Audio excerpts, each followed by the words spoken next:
Well, thank you everybody for tuning in. If you don't know who I am, my name is John Solano.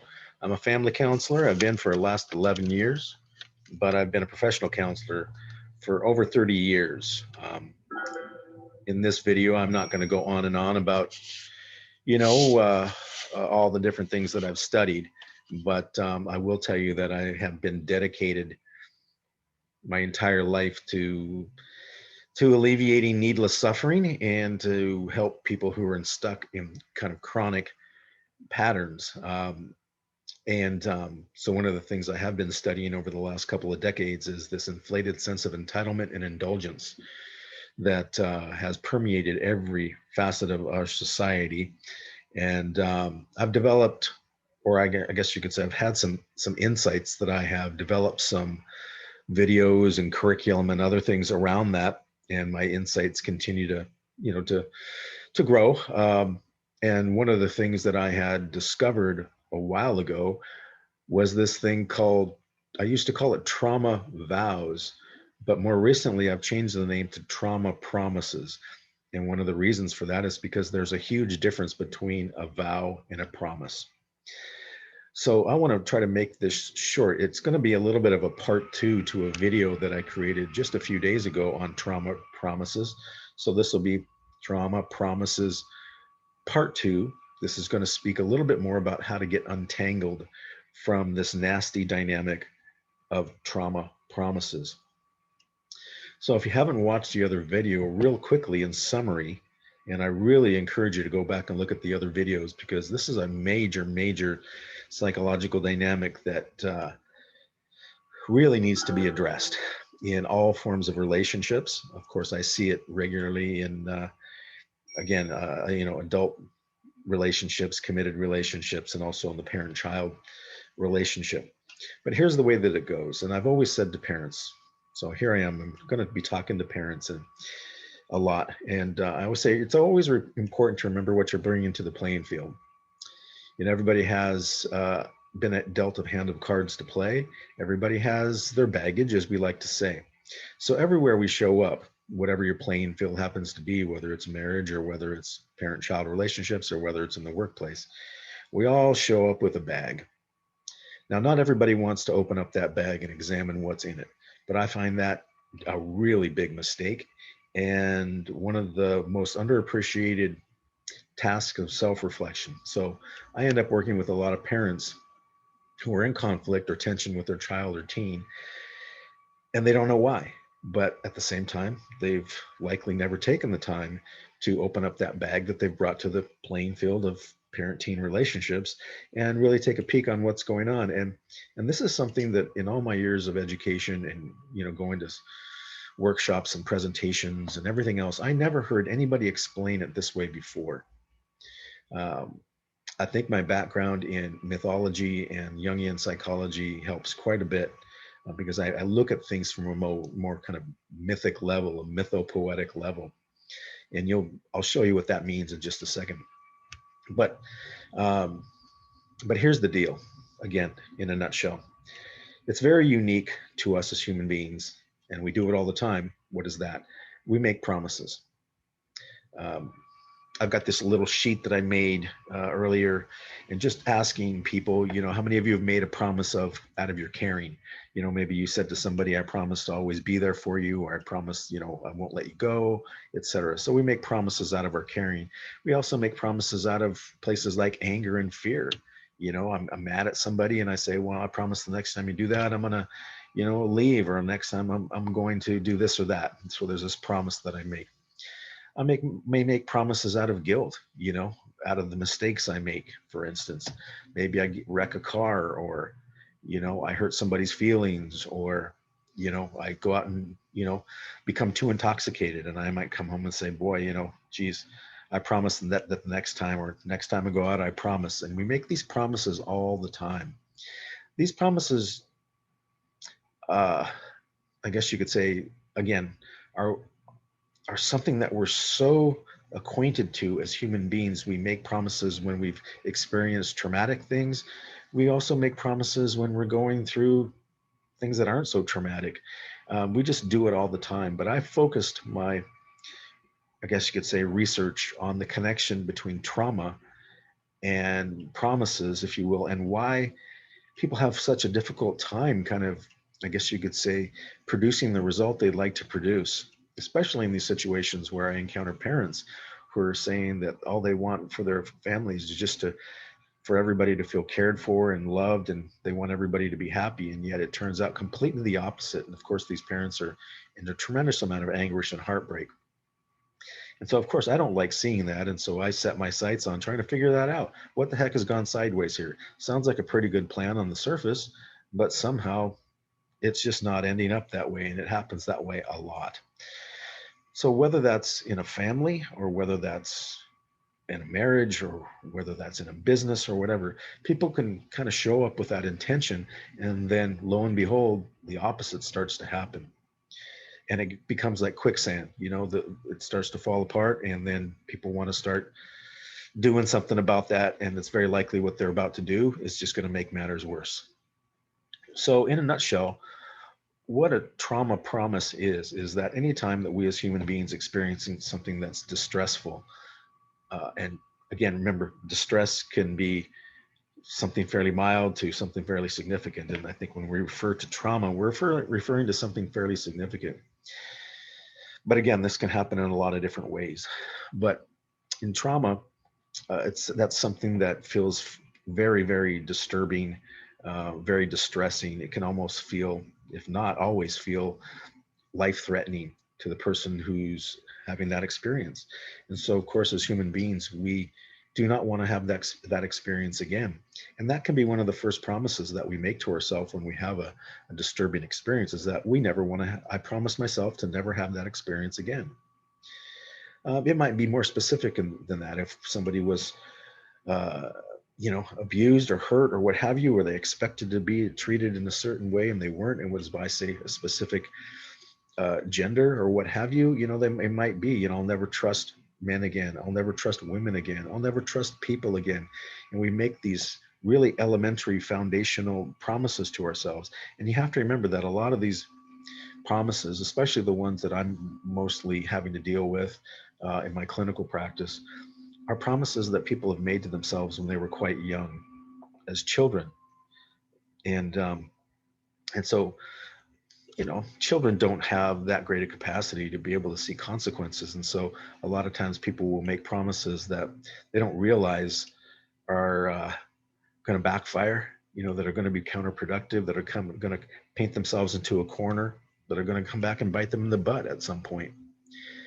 But anyway, I mean, like a promise, like, I'll never trust men again. Oh my gosh. Well, you just kind of made a promise to make yourself miserable for the rest of your life. I'll never trust women again. Oh, well, you just made a promise to, that is just going to make you miserable for the rest of your life. We do live on a planet with other people, and about half the rest of the folks are the folks that you just don't trust. And so that's going to make your life miserable. And yeah, and so we make those promises. We don't think through the consequences, that we've just painted ourselves into a corner, just kind of almost destined ourselves for misery. But it happens. And so we do make these promises, and no promise is ever good without a strategy, so it's almost like most of us, like for me, if I'm going to write a report of some kind and talk about goals, I mean, there has to be a plan. Otherwise you don't reach the goal. And it's an interesting term that I've connected with this. It's like the promised land.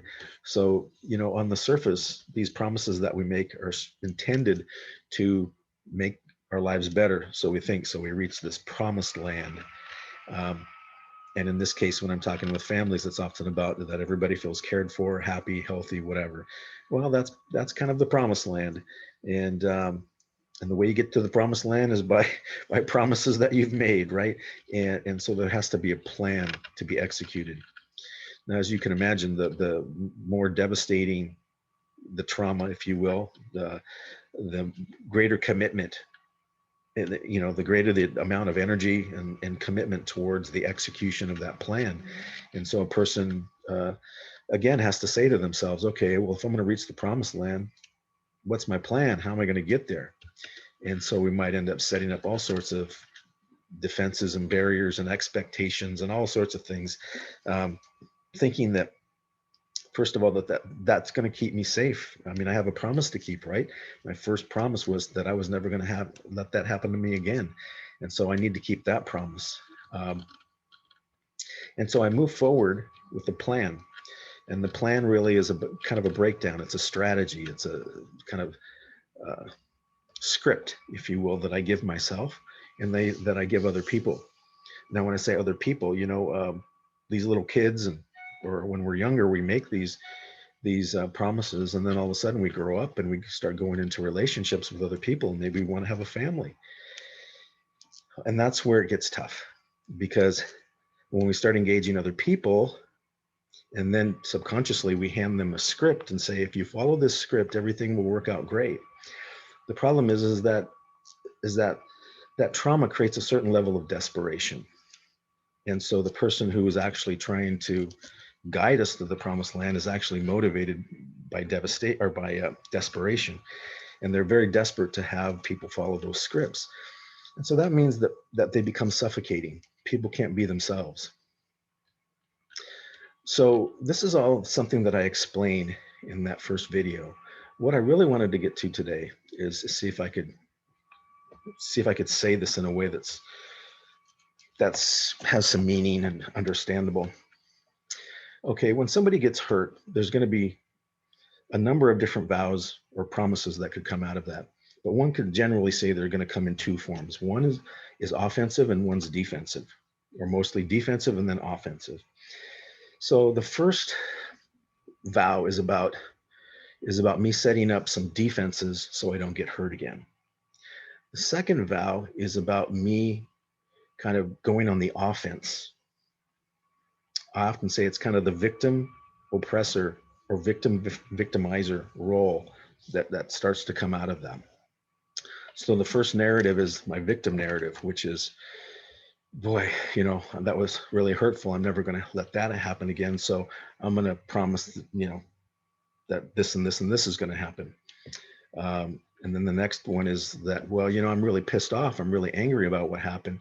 And now I'm going to promise myself, if you will, payback in the form of street justice, or what we call revenge. Just sitting underneath those two narratives or those two promises is what we call our sacred vow. Now, one thing to remember is that a vow is always much more powerful than a promise. We make promises all the time, but we rarely make a vow. And we only make vows when things are really, really important, and usually have to do with something sacred, like a wedding ceremony or a ceremony if one commits themselves to a life of spiritual discipline or something like that, or to pledge yourself to go to the army or the military. We see really important vows. A vow, if you will, outranks, carries more power than a promise. Now, the reality is that we make a lot of promises throughout our life. Most of them are subconscious. We don't remember them. And so to try to remember each one, to untangle each one, I mean, that's a worthy cause, but it could take a long time. What we would really do better to do is to recall our vow, because the vow will automatically challenge those promises. So, for instance, I might have a vow to protect myself. But as I protect myself, I'm also not living life fully. Just sitting underneath that will be a vow to the opposite, almost, to live life to the fullest. And so that promise can be in conflict with the vow.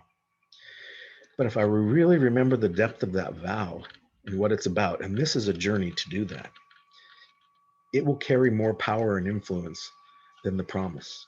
And the promise, when it encounters the vow, will be released. It will be disintegrated. It will be no longer worth hanging on to it. It will be given up. All these promises and vows subconsciously we hang on to. And so consequently, we do have to willingly give them up. But we don't give things up willingly unless there's something better. And that's the vow. And the vow is always about something loving. It's a declaration of love and what we plan to do, if you will, what our purpose is here on the planet. And I guarantee you, it's not about just surviving. It's not about getting revenge. It's not about defending ourselves. So making contact with that vow is the quickest way, and in fact, the only way to really resolve the matter. A contact with the vow, because of its depth and its breadth and its power, can literally disintegrate dozens of vows, of vows for survival, vows for revenge, um, and that's what we call transformation. When we encounter something so deeply true about ourselves that anything else that is just untrue, um, we're willing to let go of. And so I want to keep this short today and say that is the path. And I hope this has made some sense for those of you who are interested in this. All right. Thank you for listening and take care.